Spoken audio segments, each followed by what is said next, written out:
আসসালামু আলাইকুম এভরিওয়ান, নতুন দিনে নতুন আরেকটি ভিডিও নিয়ে চলে আসলাম। কাঁচামরিচ, রসুন, পেঁয়াজ কুচি সব কিছু দিয়ে দিলাম। দিয়ে আমার ডালটা বলক উঠেছে আর ডালটাও আমার ভালো করে সিদ্ধ হয়ে গিয়েছে। এখানে মিষ্টি পাট শাক যেটা, সেটা আমি ডালের মধ্যে দিয়েছি। এটা হচ্ছে বরিশালের দিকের মানুষেরা দেখেছি বেশি খায়। আমার দেখে হচ্ছে ভালো লাগছে খাবারটা, আর রান্না করেও খেয়েছে, আমার কাছে ভীষণ মজা লেগেছে।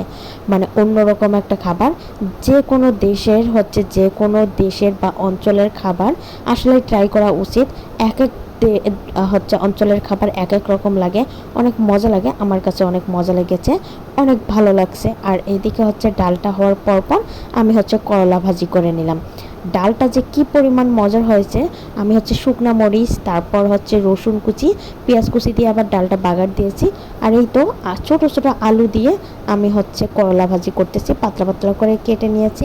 এখানে হচ্ছে পেঁয়াজ, রসুন, কাঁচামরিচ সব কিছু দিয়ে আমি হচ্ছে করলাটা ভাজি করে নিলাম। আর করলা ভাজি খেতে কিন্তু দারুণ লাগে।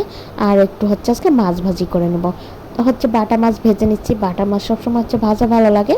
তো খাওয়ার আগে আগেই হচ্ছে গরম গরম মাছ ভাজা, ডাল আর হচ্ছে করলা আলু ভাজি। আজকের মতো এই পর্যন্ত। আল্লাহ হাফেজ।